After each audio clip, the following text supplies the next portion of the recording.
Nous y sommes, 60 000 $ les amis. On va dézoomer un petit peu, on peut voir que nous sommes plus très loin de l'ATH, c'est incroyable, regardez ce que le prix du Bitcoin nous fait ici. Si on prend mi-octobre là, on arrive en l'espace de 140 jours à un plus 126%, c'est astronomique. Qu'est-ce qu'on doit faire? Donc pourquoi avoir choisi un tel titre de vidéo? Vous devez vous demander pourquoi est-ce qu'il est aussi bearish. Parce que à vrai dire, je sais même pas ce que je vais mettre dans le titre de la vidéo, mais ça sera quelque chose du style est-ce qu'il faut pas vendre? D'accord? Est-ce qu'il faut pas vendre? Est-ce qu'il faut pas prendre des profits? Et c'est justement la question que j'aimerais me poser ici aujourd'hui, que j'aimerais poser à vous. Et dites-moi en commentaire ce que vous en pensez. Est-ce qu'il ne serait pas temps de vendre lorsqu'on voit ce genre de pic astronomique? Regardez la verticale que le prix du Bitcoin nous fait. À vrai dire, je suis content qu'on puisse assister à ça en direct pendant que je tourne la vidéo. Pourquoi? Parce que, eh bien, je viens de vous poser une question, d'accord? Dites-moi en commentaire ce que vous en pensez. Également, je vais faire un petit sondage sur Twitter. Je mettrai le lien du sondage en description de cette vidéo, d'accord? Il n'est pas encore fait, mais je vais le faire. Donc, cliquez sur ce lien. Allez répondre à la question sur Twitter. On verra pourquoi les gens cliquent le plus. Donc, est-ce que selon vous, il est temps de vendre? Est-ce que selon vous, il est temps de holder? Ou au contraire de recharger en vue d'une explosion encore plus conséquente du prix? En tout cas, dans la vidéo d'aujourd'hui, on va essayer d'apporter un ensemble d'arguments pour et contre pour essayer à la fin, voilà, d'en tirer une conclusion. Du moins, je vais en tirer une conclusion. Ce n'est pas en conseil d'investissement, bien évidemment. Je vais donner mon propre avis. Vous en faites ce que vous voulez, mais j'aimerais surtout avoir le vôtre. Donc voilà, n'hésitez pas à donner le vôtre en commentaire de cette vidéo, notamment aussi sur Twitter, via le lien qui se trouve en description. Je vous mets également le lien de notre Discord qui est au top, d'accord, sachant qu'il n'est pas terminé, il y a encore de nouvelles fonctionnalités qui vont arriver, mais vous pouvez nous rejoindre dès à présent. Un Discord sur lequel vous pouvez parler de tout et de rien, de la traversée du désert au couscous de Yama. Sincèrement, il y en a pour tous les goûts, pour toutes les couleurs, sachant que nous sommes en train de rajouter plein de fonctionnalités, des bots très intéressants, d'accord, pour pouvoir apporter un maximum de valeur ajoutée. Voilà, et tout ça se passe sur le Discord. Ok, cela ayant été dit, les amis, je vous souhaite la bienvenue dans cette nouvelle vidéo. Donc, comme vous l'avez compris, on va essayer de répondre à la question initiale que je vous ai posée au tout début de cette vidéo de est-ce qu'il n'est pas intéressant de prendre un petit peu de profit?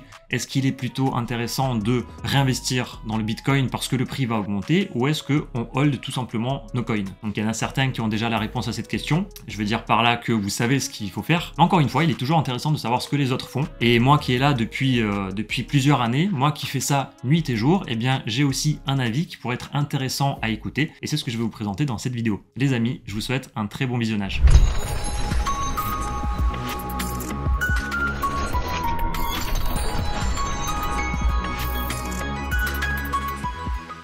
On postait ce matin ce petit post Twitter, vous y avez été plusieurs à y répondre, donc ça rejoint un petit peu ce que je vous demandais en début de vidéo, de donner votre avis. Donc voilà, quelques commentaires intéressants. Encore une fois, n'hésitez pas à commenter cette vidéo YouTube, ainsi que le petit sondage Twitter que je vais réaliser pour donner un maximum d'informations. Le meilleur des messages, je vais l'épingler, d'accord, pour montrer aux autres ce que vous pensez, qu'il soit bearish ou bullish, peu importe, mais le meilleur message avec le plus d'informations, voilà, sera épinglé. Donc c'est toujours intéressant de savoir ce que pense la masse, sachant que le prix souvent fait l'inverse de ce que pense la masse pour essayer de rect le plus de retail. C'est comme ça que le marché fonctionne la plupart du temps. Au cours de ces 3 derniers mois, Bitcoin a très bien performé avec un plus 40% environ. Ici, on essaie déjà d'apporter quelques éléments de réponse intéressantes. En 2022, nous étions à 15 000 $. En 2024, nous sommes à 60 000 $, soit en x4 sur le prix du Bitcoin. Incroyable. Le bear market nous a fait mal, mais enfin, on est en train de récolter les fruits de notre patience, de notre travail. Il fut de longue haleine, mais enfin nous y sommes. Et ce qu'il est intéressant de regarder, et c'est ce que j'aimerais voir avec vous en premier, c'est le terme Bitcoin en recherche sur Google Trend, qui est très très bas, sachant que globalement, en fait, l'intérêt pour Bitcoin arrive surtout lorsqu'on dépasse les ATH. Pourquoi? Parce que c'est là où les médias mainstream vont commencer à en parler. C'est là où votre tante, votre oncle, vos grands-parents, vos parents, vos petits frères, vos amis vont commencer à vous envoyer des DM pour vous dire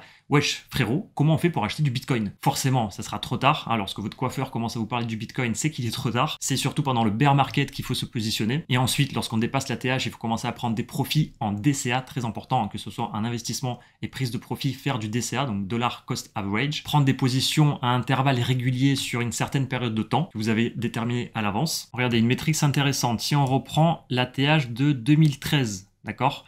Eh bien, nous l'avons récupéré en janvier 2017 environ. On peut voir qu'il y a eu un joli petit rebond sur la résistance d'ailleurs, avant qu'on puisse le casser, le réintégrer, bref, c'est un petit peu n'importe quoi là. Petit rebond ici encore une fois, avant de repartir à la hausse. Bref, on a atteint l'ATH en janvier 2017, et regardez où nous en étions vis-à-vis des recherches Google. En janvier 2017, on était au plus bas. C'est après que les retails, donc les particuliers, ont commencé à s'intéresser au Bitcoin. Et là, forcément, eh bien, lorsque nous étions à l'ATH là, aux alentours de la fin de l'année 2017, début de l'année 2018, le prix, lui, était aux alentours de l'ATH, qui fut atteint fin 2017. Donc ici, à 20 000 $. Donc effectivement, c'est là où la masse a commencé à entendre parler du Bitcoin pour la première fois. Pour ma part, j'ai commencé à entendre parler du Bitcoin pour la première fois par ici. Aussitôt, je me suis plongé dans l'écosystème, à m'y intéresser un petit peu à tout, à la technologie sous-jacente, différents altcoins, etc. Et effectivement, hein, lorsque je parle autour de moi avec différentes personnes, c'est à partir de ce moment-là que les gens, pour la plupart, ont commencé à s'intéresser à Bitcoin également. Allons un petit peu plus loin. Donc ici, l'ATH a été atteint fin 2017. Encore une fois, on est venu rebuter sur cet ATH en décembre 2021, donc encore à la fin de l'année, hein.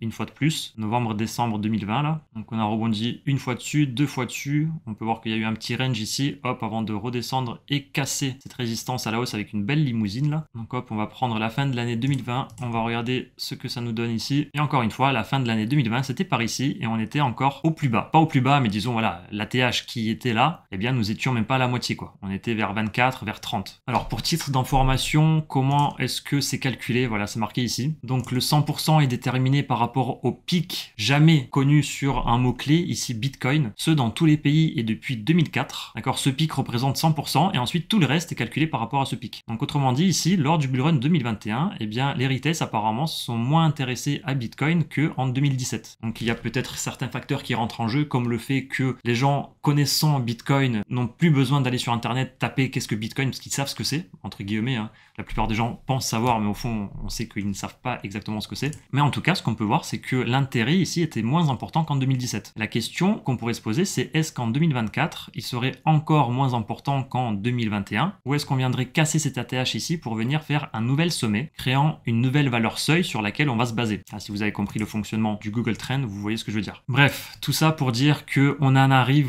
à l'ATH. On en arrive à l'ATH si on regarde ce qui s'est passé par le passé. Encore une fois, il est très intéressant de regarder les cycles précédents. Forcément, les performances passées ne présagent pas des performances futures. Il se peut que les cycles ne se répètent plus. Hein, c'est une possibilité, surtout aujourd'hui avec toutes les banques qui sont rentrées dans la danse, avec l'approbation de l'ETF en début de janvier 2024. Donc les choses sont en train de changer. C'est grosso modo également ce que je vous expliquais ici. Le jeu est en train de changer pour le Bitcoin. L'arrivée des gros joueurs institutionnels et l'introduction des ETF étaient censés révolutionner le marché. Eh bien les amis, il semblerait que nous soyons justement au cœur de cette transformation. Et pour ceux qui connaissent un petit peu, pendant le bullrun précédent, on parlait déjà du hypercycle. Autrement dit, d'un prix du Bitcoin qui ne ferait qu'augmenter. C'est une possibilité, mais encore une fois, voilà, aucun moyen de prédire l'avenir. Tout ce qu'on peut faire, c'est de faire des probabilités. Et d'ailleurs, c'est à ça que se résume le trading. La plupart des gens pensent que le trading permet de prédire avec justesse l'avenir, et c'est pour ça qu'ils jettent la pierre aux gens qui essaient d'avoir plusieurs cas de figure envisagés, comme par exemple, je sais pas moi, si je prends les vidéos de... Non, je vais citer personne, mais la plupart du temps, les gens, ils disent une chose et son contraire. Pourquoi ?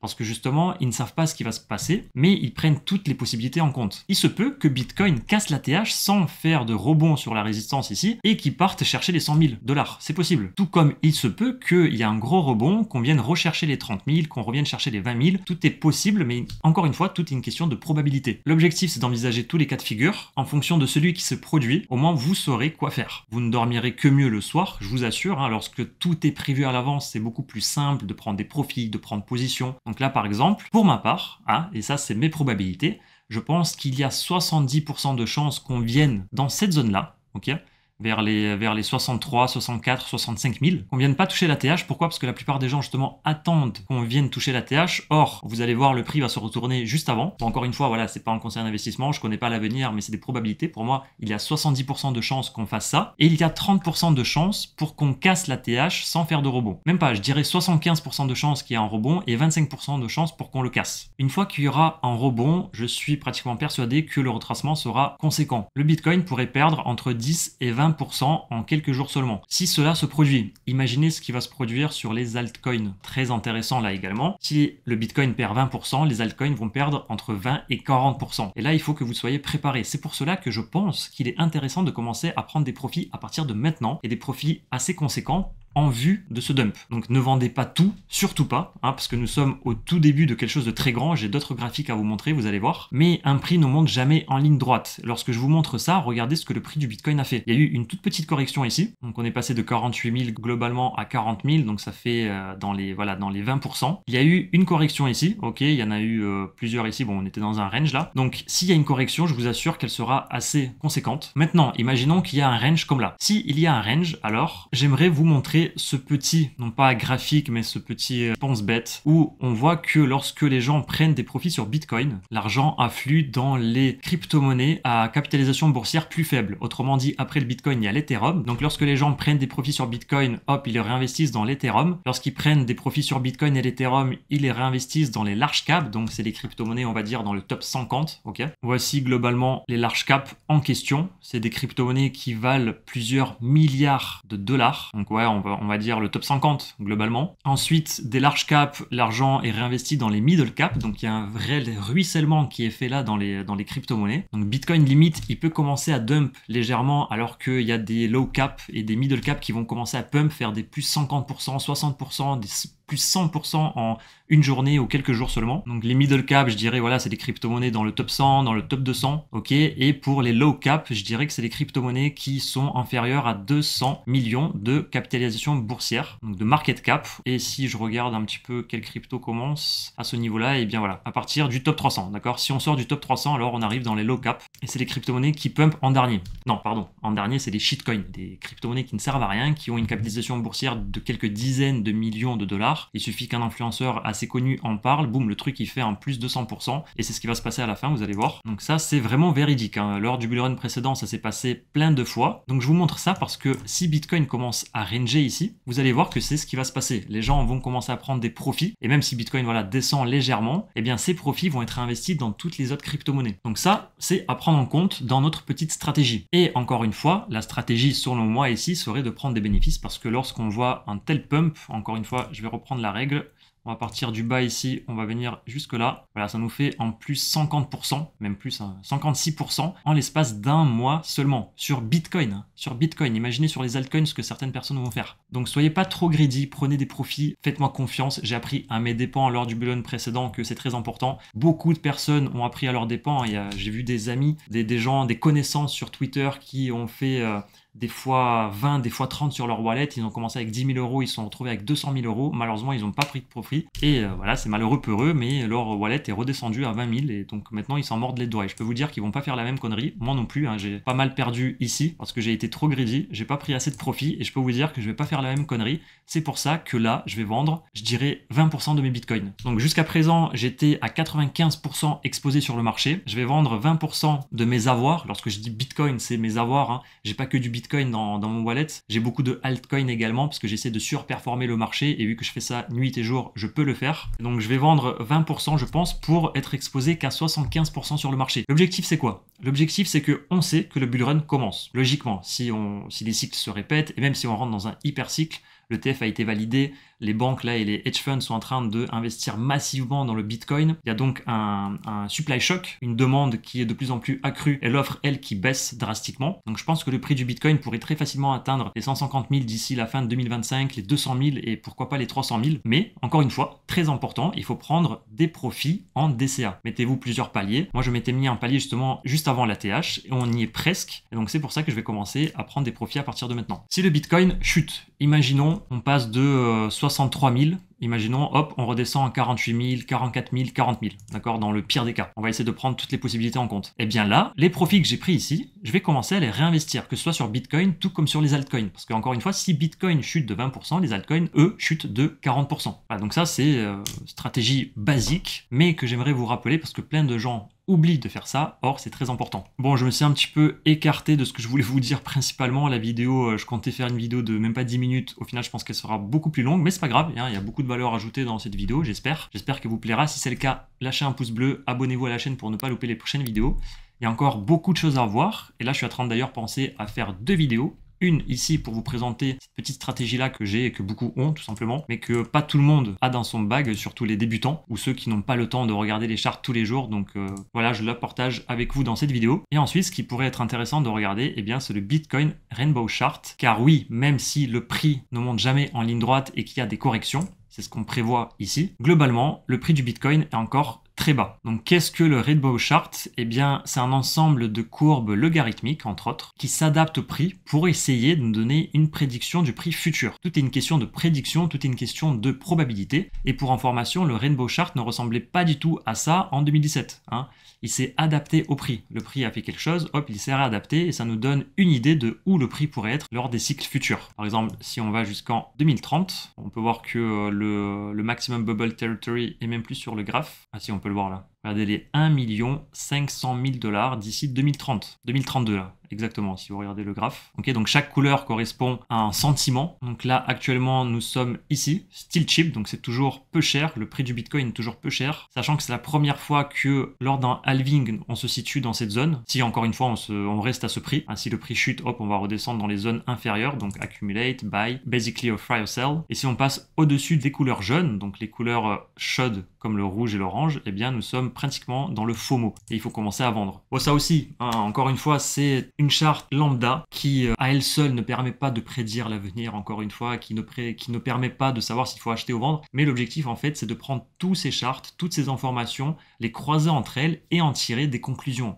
Bien évidemment, tout est une question de probabilité. Encore une fois, combien de probabilités selon vous Bitcoin a d'atteindre l'ATH ou combien de probabilités selon vous Bitcoin a d'atteindre les 20 000 $. Voilà, tout est une question de probabilité. En fonction de ce que vous pensez, vous mettez des stratégies en place. Il faut toujours prévoir le pire et en fonction de ça, eh bien, vous serez toujours à l'abri de quoi que le prix fasse. Donc voilà, ça c'est plutôt bullish. Ok, c'est plutôt bullish. Ça aussi c'est plutôt bullish. Donc là, le code couleur, il est en fonction du nombre de jours qu'il reste avant le halving. Donc on peut voir qu'après le halving, on part d'ici. Donc il reste 1400 jours, c'est le rouge. Ok. On descend, on se rapproche du halving, les couleurs changent sur le graphe, on arrive vers le bleu, donc ici bientôt, le halving aura lieu mi-avril, et effectivement, après on repartira sur le rouge. Donc ça n'a rien à voir avec le prix, ça a à voir avec le nombre de jours qui restent avant le halving. On peut voir que le halving, la plupart du temps, se situait tout en bas, avant l'explosion du prix, ok, juste ici, juste là, et là on en arrive au halving. Et si d'ailleurs on regarde le stock to flow, on peut voir que celui-ci nous prédit un prix moyen du Bitcoin à 1 million de $.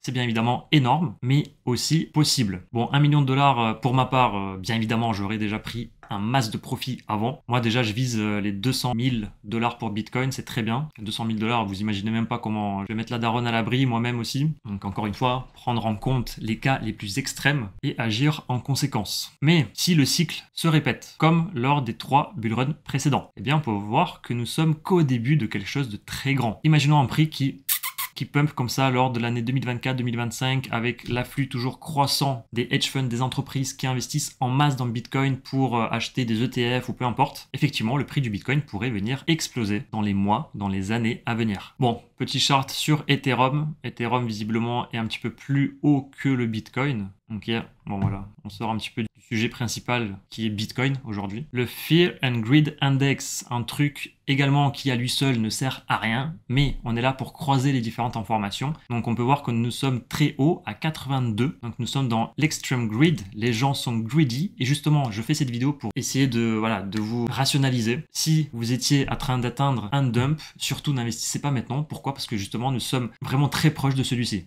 Plus le prix monte de toute façon, et plus nous sommes proches d'une correction. Et le prix c'est comme un élastique, s'il monte d'un coup et très fort, la correction va faire mal. N'oubliez pas ce que nous avons dit tout à l'heure. Regardez, nous sommes à 61 000 $ pratiquement. C'est incroyable ce qui se passe. Un autre site qui est Blockchain Center qui permet également de mesurer ça, mais là directement en posant la question à la communauté. Donc moi-même j'ai répondu. On peut voir que la moyenne se trouve à 73, donc toutes les personnes, si on fait la moyenne des réponses des personnes, eh bien le Crypto Greed and Fear Index en quelque sorte se trouve à 73 ici. Là c'est fait automatiquement avec différentes choses qui sont prises en compte, que ce soit l'état émotionnel des différents réseaux sociaux, notamment Twitter, que ce soit le prix du Bitcoin en lui-même, etc. Et nous sommes à 82 là, 73 ici, bref. Tout ce qu'il faut retenir, c'est que nous sommes très hauts. Et globalement, généralement, lorsque nous sommes très hauts dans ce type d'indicateur, eh bien c'est là où le prix corrige. Pourquoi? Parce que les gens, en fait, ils sont trop avares. Justement, ils achètent lorsqu'il ne faut pas acheter et ils vendent lorsqu'il ne faut pas vendre. Donc voilà, lorsqu'il y a des corrections de prix, eh bien ça fait très mal. Bon, nous ne sommes pas là pour parler de l'altcoin season, mais plutôt du prix du Bitcoin surtout. N'oubliez pas également ce que je vous ai montré là, si Bitcoin ne chute pas, parce que s'il chute, il y a tout qui va chuter. Mais s'il range plus ou moins, s'il reste plutôt stable, eh bien vous allez voir que toutes les crypto-monnaies vont extrêmement bien performer. Parce que Bitcoin, qui à lui seul vaut plus de 1000 milliards de dollars de capitalisation boursière, lorsque vous prenez 1% de ces 1000 milliards de dollars, ce qui fait 10 milliards de dollars, que vous les investissez dans un coin hors du top 100, par exemple, eh bien, je vous laisse imaginer ce que le prix ferait. Donc, bref, lorsque les gens prennent des profits ici, ils les investissent ailleurs, étant donné que les capitalisations boursières de toutes les autres crypto-monnaies sont bien plus faibles, eh bien, ça fait des multiples très conséquents sur lesquels surfer pourrait être très bénéfique pour nous, et c'est ce qu'on va essayer de faire. J'aimerais également m'arrêter sur Michael Saylor. There is no second best. Effectivement, le mec, il a investi pour 6 milliards de dollars dans Bitcoin. Il a pratiquement 200 000 Bitcoins qui valent aujourd'hui plus de 11 milliards de dollars. D'accord, il est en x2 pratiquement sur son DCA, sachant que ça s'est pas mis à jour et comme on peut voir, le prix ne fait que augmenter. Et pour vous donner un ordre d'idée, voici la quantité de Bitcoin qu'il possède. Si on pouvait se représenter ça sous forme de petits carrés, d'accord, on va dire que tous les Bitcoins, les 21 millions de Bitcoins sont représentés avec 1000 carrés. Eh bien, voici le nombre de carrés qu'il y aurait sur les exchanges, soit 2 millions de bitcoins. Voici les bitcoins qui n'ont pas bougé depuis 2010. C'est ce qu'on appelle les zombie coins. Voici les bitcoins que Satoshi Nakamoto a sur son wallet. Donc on ne sait pas qui c'est. C'est peut-être un gouvernement, un groupe de personnes. Forcément, il y a des gens qui spéculent sur Adam Back, sur Nick Szabo, je crois c'est. Mais au fond, personne n'en sait rien. Les bitcoins possédés par Satoshi Nakamoto se calculent en plusieurs centaines de milliers. Donc il y en a plus de 1 million en tout également. On ne sait pas si la personne ou le groupe de personnes ont toujours accès à ces bitcoins, mais si c'est pas le cas, eh bien tous ces bitcoins sont perdus. Donc au final, il n'y a pas 21 millions de bitcoins sur le marché, mais pratiquement 18 millions. Il y a 3 millions en tout ici. Ça, c'est tous les bitcoins ETF. Et on peut voir que ça grossit de jour en jour, sachant que l'ETF est sorti très récemment, ça fait à peine 2 mois. Et en 2 mois, regardez la quantité de bitcoin qu'ils ont amassé. Voilà pourquoi il y a un choc supply, c'est tout simplement normal. Et je pense que ce cycle sera fantastique. S'il ne manipule pas trop le marché, il sera extraordinaire. Bref. Voilà de ce qu'il en est. Le hash rate n'a jamais été aussi haut, il ne fait que augmenter. Il suit limite une courbe exponentielle. Incroyable ça aussi. Autrement dit, cela veut dire tout simplement que le réseau Bitcoin devient de plus en plus sécurisé, et ce pour le bonheur de tous. La Bitcoin Dominance, on peut voir qu'elle est plutôt stable depuis très longtemps, depuis la fin de 2021, donc depuis que le bear market a commencé entre autres. Et très intéressant d'ailleurs, on va prendre ça en compte. Allez, on peut voir que ici la baisse de la dominance Bitcoin, donc au profit des altcoins. Encore une fois, je vous remonte ce graphique, ok.